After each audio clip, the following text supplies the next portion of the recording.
It's National Puppy Day, so what better thing to talk about than puppies? So that's what we're going to do. On this episode, we're going to talk about the 3 things that I think you should be focusing on when you get that new puppy. Let's talk about it next.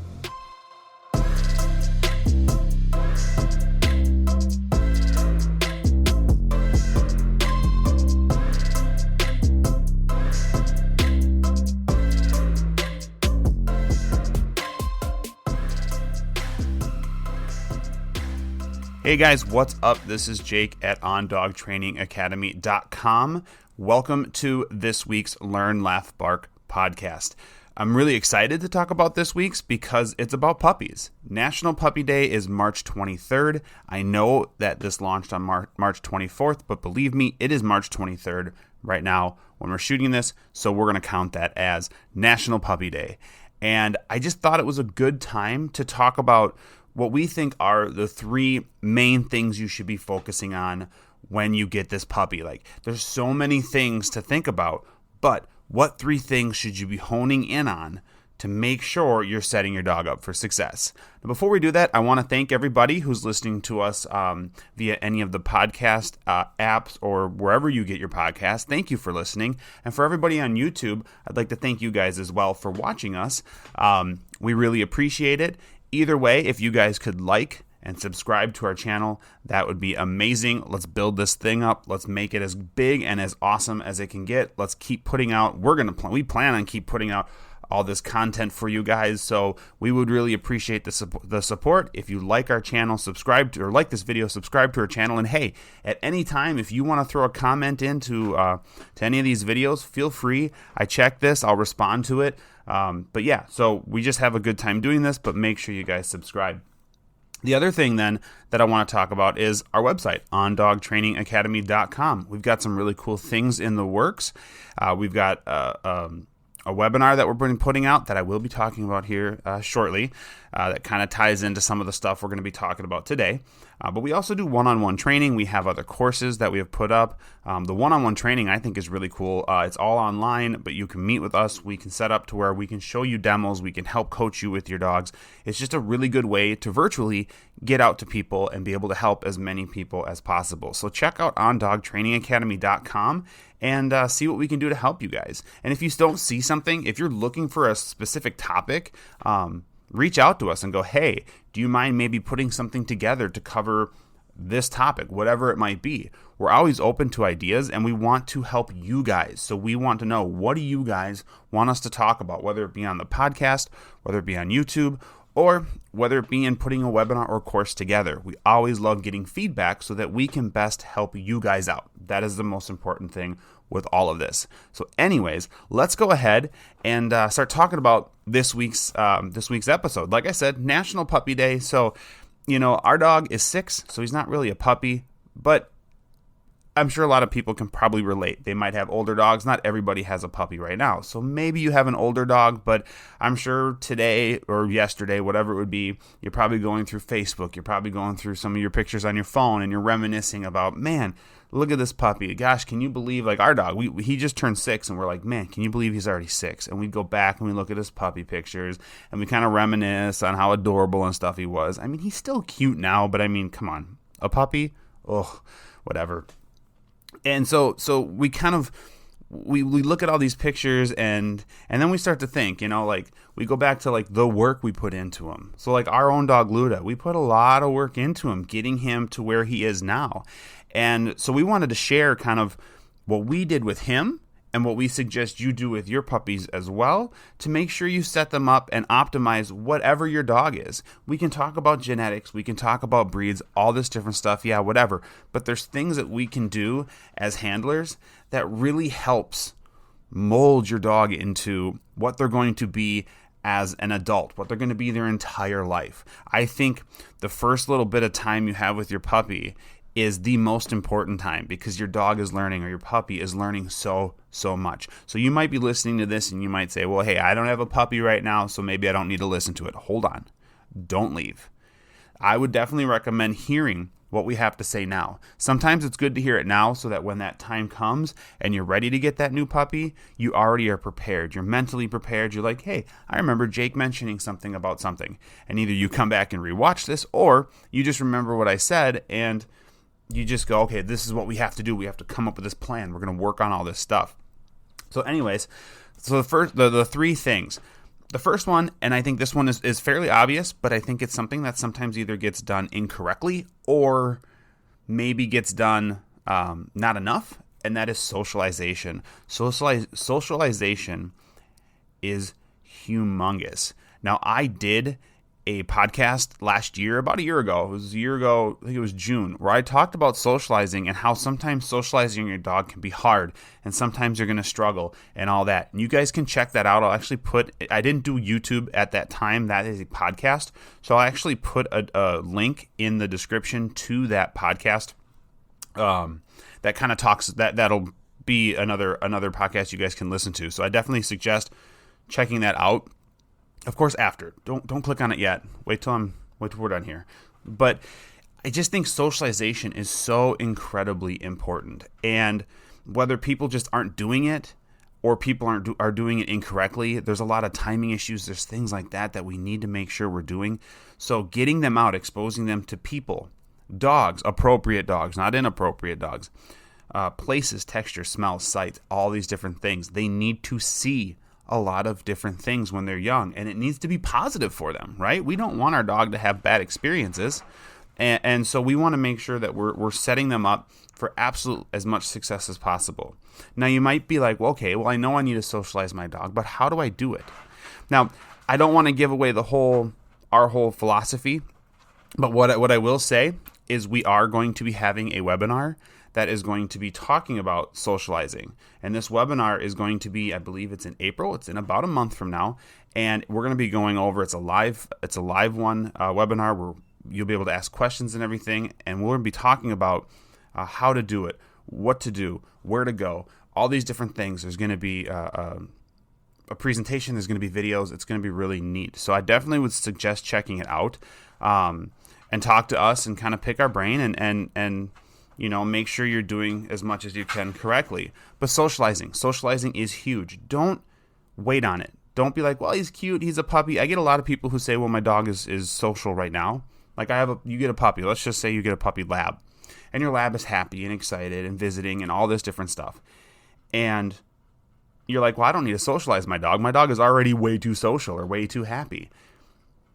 That is such a common mistake, and it's really sad because what ends up happening is these dogs who have the potential to be amazing dogs lose social skills, whether it's they get shy or they just get overstimulated in new situations to the point where I don't want to say you've ruined them, but like they're just hard to manage in those situations.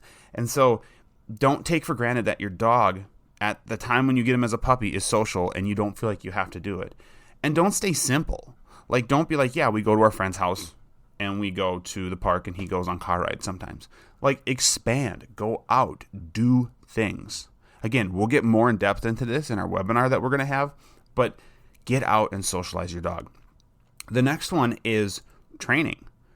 Training to me is, well, not just as important. I mean, you can have a very social, untrained dog and be okay. I think training, though, is super, super important. You want your dog to know the rules. You want your dog to know, hey, don't jump on me, don't bite me, sit when I say sit, down when I say down, heeling, come. All these different things I think are super, super important, and it's something that we need to make sure we're addressing. So the tip we give people for training is go out and don't be so fixed on, okay, we're doing a puppy class. Cool, but follow up that puppy class with another class, maybe another puppy class, maybe going to another location, doing something, learning from different people. I love to take my dog places. I'll do online classes as well. We have a course called Welcome Home. It's for any dogs that are new, so you can check that out. That gives you a ton of information. But I like to pull information from different people. Online courses, in-person courses, one-on-one lessons with certain trainers. I love to just get around and pull as much as I can to optimize what I'm trying to do with my dog, because every dog is slightly different. And that happens. But we need to make sure that we're ready. So when something kind of goes a little bit one direction, a little bit sideways, so your dog gets a little nervous on something, you know how to deal with it because you've talked with enough people and worked with enough people. If you do one class and say, well, it's good enough, I did a puppy class, maybe you'll be okay. But at the same time, more is better, in my opinion. Get out, take your dog to classes, socializing your dog as well, but like taking out, doing classes, teaching them things. The other thing I like about classes is it gives us that reason to train our dogs.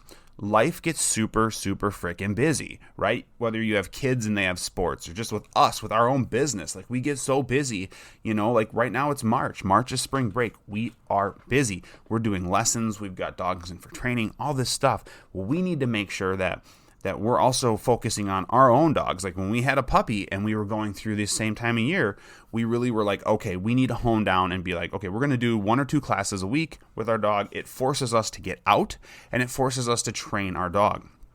And so I just think it's really important. Get out there, do training, do as much as you can to help your dog. This helps with manners, everything. And plus, if you're taking your dog to new places, that's part of socializing and it's going to benefit your dog greatly. So training. So far we talked about socializing and we talked about training. So now we have one more to talk about. And that one more is management. Management is so massively important. If you have a puppy, you are going to have to. I don't even say you should. You have to manage this dog. You cannot just go, well, I hope you're good, and let your dog just do whatever they want, be free, all this stuff. You need to manage. And management could be, well, schedule feeding, that's management because you're managing your dog's food intake, meaning it's going to probably help you with potty training. Even drinking water. We manage our puppies on how much water they drink when they get it because we don't want to have accidents. Or crating, or putting up X-pens, or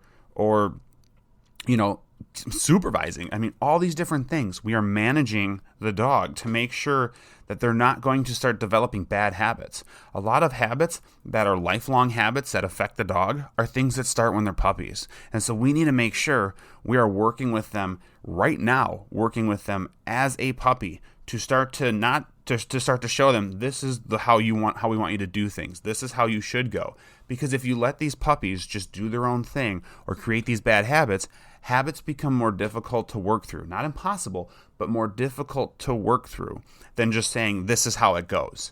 We are going to teach you how to do this. Not we're going to unteach you how you think you know how to do it and then try to reteach you on how to do it. That becomes more difficult. So managing your dog. Don't let them have access to different places. Don't let them have access to the bathroom where there's toilet paper and chemicals and all that stuff. Don't let them have access to the kitchen. So we actually have a client, and it's really common for people to say, well, I block my dog off to the kitchen. The kitchen's common because, well, the kitchen's usually some sort of hard floor, a tile, whatever. So if the dog has an accident, it's easy to clean up. And that's not a bad idea. But the problem is, and this isn't even something I necessarily thought of until talking with this client, is their dog now has counter-cruising issues. Well, why is that? Well, because the dog was blocked off to the kitchen and was left unsupervised and was able to start to cruise around and see what was up on these, as the dog got bigger, was able to see what was on the island or on counters and start to take things. And so by doing management, your management you were doing had holes in it. So this is something to always think about. Like, okay, if I put my dog here, what's going to happen? If I put my dog in the kitchen, yeah, it's going to make accidents easier to clean up.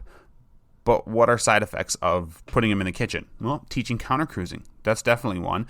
I've seen dogs get destructive with appliances, with chairs, with whatever. So I like to have very good management of the puppies. But you're basically just trying to keep them out of trouble as you're training them. Your socializing is going to come along, your training is going to come along, and then your management. And all this stuff together is going to create a really nice environment for your dog. And by doing all three of these things, it's going to make the progress go even faster and be even cleaner. And not clean as in accidents. I mean, that stuff just happens. But clean as in, like, you're going to go, well, he wasn't a very difficult puppy. And it was because, maybe it was because of the dog. I mean, we can say your dog is just awesome. They probably are. But we could also say it was because you came up with this plan, and this plan works. Socializing, training, and managing. If you take on these 3 things and you are just adamant with it, you're going to see progress in your dog's training. You're going to see faster, I could say maturity, but sometimes that's just genetic. But you're going to see your dog understanding things. And in my opinion, by doing these 3 things, what you're also doing is you're lowering stress on you and your dog. If you're letting your dog just do whatever and they're destroying your house, if you don't socialize your dog and now your dog is barking at strangers, if you don't train your dog and you tell your dog to come and they run away, all these things equal stress on you. Stress on you then translates to stress on the dog, because dogs can feel this, or we get mad, we yell at the dog, whatever. So by implementing these 3 things, I really just feel like it lowers the stress of the house. It increases the bond you have with your dog, because the less fighting you have or arguing you have with your dog, the better it's going to be. Your dog will then go, oh, this is easy. I do this, I get this is all super good. And you're happy, your puppy's happy, you're bonding, the relationship's just rock solid, and everything's just ready to just launch into the rest of your guys' life and help you guys out and do all that. So that is it. This is a very simple, I know it's a 15-minute episode here. It's really simple, guys, but just socialize your dogs. Get your dog out to do classes, and then manage what your problems are or what your problems might be. Manage them the best you can. And, if you need help, remember, we do one-on-one training. We have a socialization webinar coming out. We have a course called Welcome Home that could help you with that stuff as well. I'll put descriptions, or I'll put links to all of those things in the description below. But just check it out if you need to. But guys, just work with your dogs, train them. Puppyhood is awesome, it's fun, and it's also critical when it comes to doing these 3 things. So hopefully this was helpful for you guys. Hopefully you guys learned a lot. Again, happy National Puppy Day. Go enjoy your dogs, and we'll see you guys next week.